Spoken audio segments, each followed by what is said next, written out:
El hielo seco no es hielo. Aunque su nombre lo sugiera, no tiene nada que ver con el agua congelada que usamos en casa. En realidad, está hecho de dióxido de carbono, el mismo gas que exhalamos al respirar y que las plantas usan para hacer fotosíntesis. La diferencia está en el estado. Mientras que el dióxido de carbono normalmente es un gas invisible, el hielo seco es ese mismo gas convertido en sólido, algo que solo se logra en condiciones muy específicas de presión y temperatura. Y aquí viene lo curioso. Cuando el hielo seco se calienta, no se derrite como el hielo común. No deja charcos. En lugar de eso, se convierte directamente en gas. Ese proceso se llama sublimación. Esa es justamente su ventaja. Al no dejar humedad, el hielo seco se usa para enfriar cosas delicadas, como medicinas, vacunas o alimentos, sin mojarlas. También sirve para crear efectos especiales en el cine o en conciertos, como esas nubes densas de humo blanco que se arrastran por el suelo. Y además, se usa para limpiar equipos sin agua, solo con el impacto del gas frío al sublimarse.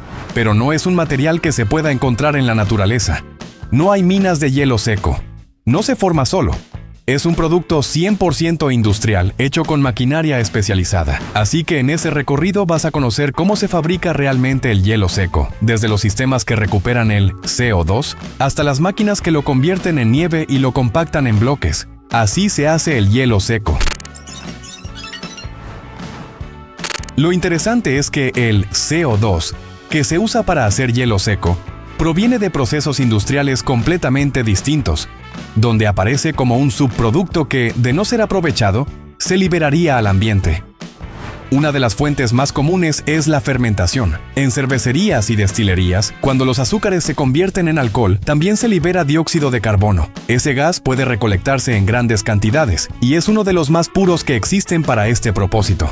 Otro origen frecuente es la producción de amoníaco, utilizado en fertilizantes. Allí, el CO2 se genera durante la transformación química del gas natural. También se obtiene en refinerías, cuando se procesan hidrocarburos para producir combustibles. Y en algunas plantas termoeléctricas, que queman carbón o gas para generar electricidad, el CO2 se desprende como parte del proceso de combustión.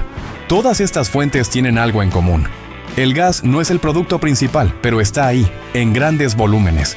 En lugar de dejarlo escapar, las industrias han desarrollado sistemas para capturarlo. Y eso ha convertido al dióxido de carbono en una materia prima útil, lista para ser transformada. De hecho, gran parte del hielo seco que se produce en el mundo proviene de CO2 reciclado, lo que reduce la emisión de gases de efecto invernadero y da una segunda vida a un residuo industrial. La captura del CO2 ocurre justo donde se produce.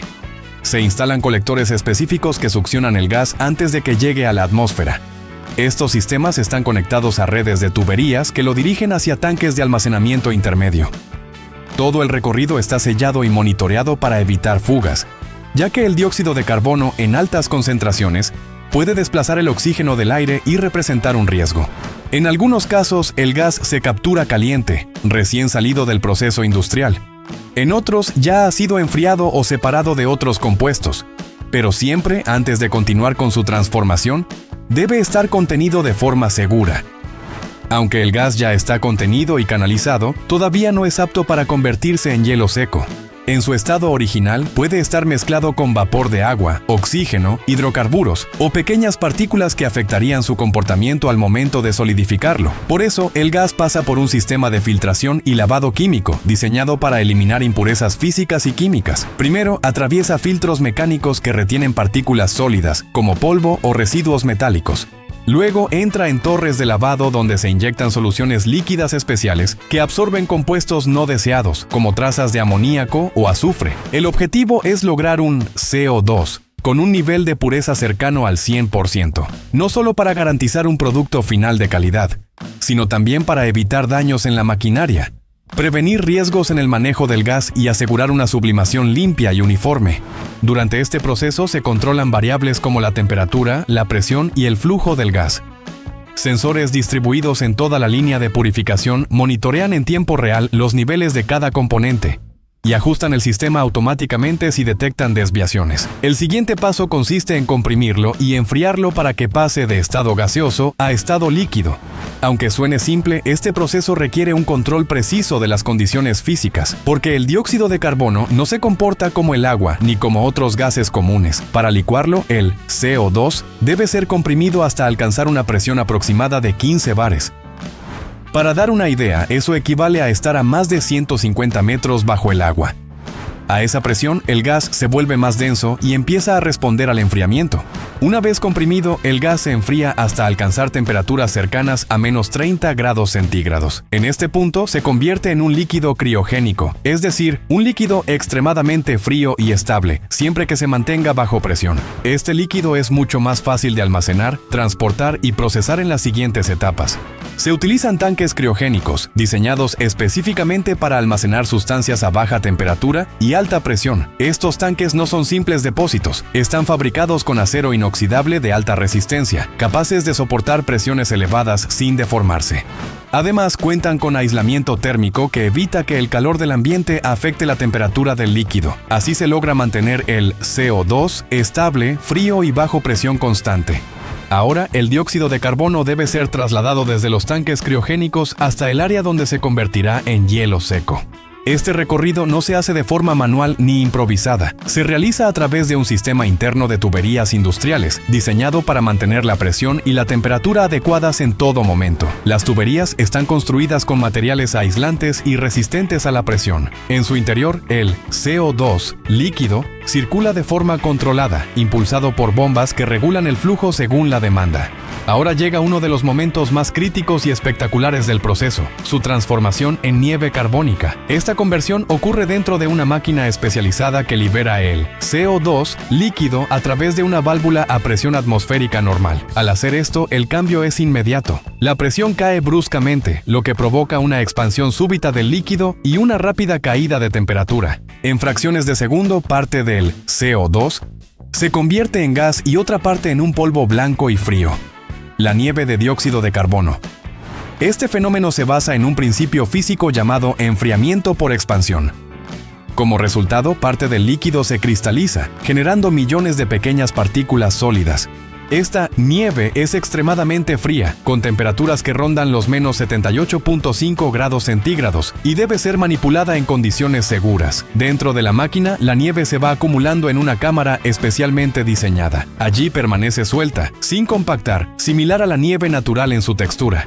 En este punto, el material todavía no es útil comercialmente, ya que es frágil y se sublima rápidamente si no se procesa de inmediato. Una vez que la nieve de dióxido de carbono ha sido generada, es momento de darle forma sólida y resistente. En su estado inicial, esa nieve es frágil, suelta y poco manejable. Para convertirla en bloques de hielo seco, se necesita compactarla con fuerza, y para eso entra en acción un sistema de prensas hidráulicas de alta presión. El proceso es directo pero muy controlado. La nieve se introduce en un molde de acero con forma rectangular. Luego, un pistón hidráulico desciende y aplica una presión de hasta 300 bares, una fuerza capaz de unir las partículas sueltas en un bloque compacto y uniforme. Esta etapa no solo da forma, también da estabilidad. El bloque resultante mantiene la baja temperatura del CO2 sólido, menos 78.5 grados centígrados, pero ahora es mucho más denso, lo que permite su manipulación, almacenamiento y transporte con mayor eficiencia. La máquina regula automáticamente el volumen de nieve que entra al molde, la presión que se aplica y el tiempo exacto de compactación. Esto asegura que cada bloque tenga las mismas dimensiones, peso y densidad, sin desperdiciar material. Una vez formado, el bloque es expulsado del molde y, si es necesario, cortado en tamaños específicos según la necesidad del cliente. Algunos se utilizan tal cual, mientras que otros se fragmentan en piezas más pequeñas para usos particulares. Además de bloques, el hielo seco también se fabrica en forma de pellets, pequeños cilindros sólidos que cumplen funciones específicas. Su producción parte del mismo principio. Se utiliza nieve de dióxido de carbono, pero en lugar de compactarla en moldes rectangulares, se la dirige hacia una extrusora, una máquina que le da forma mediante presión y precisión. Dentro de la extrusora, un pistón mecánico empuja la nieve a través de una placa con orificios de diferentes diámetros, según el tipo de pellet que se desea fabricar. El resultado es una serie de cilindros compactos, fríos y uniformes, que salen a gran velocidad y se cortan automáticamente. Existen principalmente dos tipos de pellets: Pellets de 3 milímetros, empleados en limpieza criogénica, un sistema que permite remover suciedad industrial sin usar agua ni químicos, ideal para maquinaria delicada. Ambos tipos mantienen la temperatura característica del CO2 sólido, menos 78.5 grados centígrados, y deben almacenarse rápidamente para evitar sublimación. A diferencia de los bloques, los pellets ofrecen una mayor superficie de contacto y una evaporación más rápida, lo que los hace ideales para aplicaciones donde se necesita frío intenso en poco tiempo. Antes de que el hielo seco sea embalado y enviado, debe superar una etapa clave, el control de calidad. Aunque el proceso de producción está altamente automatizado, cada lote es revisado cuidadosamente para asegurar que cumple con los estándares técnicos y de seguridad. En esta fase se realizan pruebas físicas y químicas. Se mide el peso, el tamaño, la densidad y la textura de los bloques o pellets. También se evalúa la pureza del dióxido de carbono, ya que cualquier impureza podría afectar su comportamiento durante la sublimación o contaminar los productos que se refrigeran con él. Los técnicos toman muestras aleatorias y las analizan en laboratorios dentro de la planta. Usan balanzas de precisión, medidores de temperatura y densímetros para verificar que cada unidad de hielo seco sea uniforme y estable. Además, se revisa que el material no presente fracturas internas ni puntos débiles, lo cual podría acelerar su evaporación. El objetivo es garantizar que el hielo seco sea compacto, seguro y funcional, sin sorpresas al momento de ser usado. Solo los lotes que pasan todas estas pruebas son autorizados para el embalaje. El resto se recicla y vuelve a entrar en el circuito de producción. Nada se desperdicia. Una vez que el hielo seco ha pasado el control de calidad, llega el momento de empaquetarlo y conservarlo correctamente. Este paso es más delicado de lo que parece, porque el hielo seco no espera. Comienza a sublimarse en cuanto entra en contacto con temperaturas más cálidas. Para minimizar esa pérdida natural, los bloques y pellets se colocan en contenedores térmicos especiales, fabricados con materiales aislantes como el poliestireno expandido o paneles de doble capa. Estos recipientes no solo conservan el frío, también permiten liberar el gas de forma segura. Si el contenedor estuviera completamente sellado, la presión del CO2 en sublimación podría hacer que estalle. Antes de ser utilizados, los recipientes se lavan minuciosamente y se enfrían para reducir el impacto térmico. Luego se cargan con el hielo seco y se sellan con tapas diseñadas para mantener el aislamiento sin impedir la liberación del gas. Aún con estas precauciones, el hielo seco pierde entre un 5 y un 10% de su masa cada día, dependiendo del tamaño del bloque y de las condiciones externas. Por eso, la logística debe ser rápida y bien coordinada. El producto sale de la planta y llega al cliente en el menor tiempo posible. Algunas empresas incluso tienen sistemas de entrega en frío, donde el transporte también está climatizado para evitar pérdidas durante el trayecto. En la producción de hielo seco, no todo el dióxido de carbono se convierte en sólido. Parte del gas se libera durante la formación de nieve o se escapa en pequeñas cantidades durante la compactación y el envasado. Pero en lugar de perderlo, muchas plantas cuentan con sistemas que recuperan el CO2 sobrante para reutilizarlo dentro del mismo proceso. Estos sistemas funcionan con sensores y cámaras de recolección que capturan el gas antes de que se disperse en el ambiente. El CO2 recuperado se redirige a compresores, donde vuelve a entrar al ciclo de enfriamiento y licuefacción. De esta forma, se reduce la cantidad de gas nuevo que debe ingresarse desde los tanques, lo que mejora la eficiencia energética y disminuye el impacto ambiental. Además, recuperar el gas tiene un beneficio económico claro. Menos desperdicio significa menos costos operativos. En una industria donde mantener condiciones extremas de temperatura y presión representa un gasto considerable, reutilizar el CO2 es una estrategia esencial. El hielo seco es más que una curiosidad científica o un recurso útil. Es una demostración de cómo la ingeniería puede transformar un residuo en herramienta, capturar dióxido de carbono, purificarlo, licuarlo, solidificarlo y devolverlo al mundo en forma útil. Es un proceso que combina ciencia, precisión y conciencia ambiental. En una época marcada por la urgencia climática, aprovechar el CO2, que ya existe, en lugar de producir más, es una forma inteligente de mitigar impactos. Fabricar hielo seco a partir de gases industriales no solo es eficiente, también es parte de una economía circular que convierte lo descartable en funcional. Y lo más interesante es que esta tecnología no se detiene.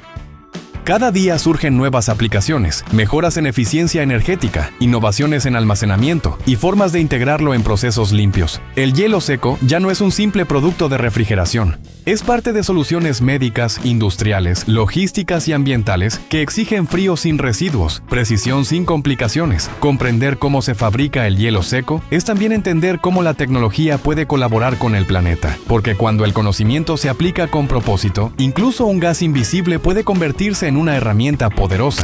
¿Te sorprendió el proceso detrás del hielo seco? Si te interesa cómo la ciencia convierte lo invisible en útil, suscríbete para descubrir más tecnologías que están cambiando el mundo silenciosamente. Dale like, comparte este video y cuéntanos en los comentarios.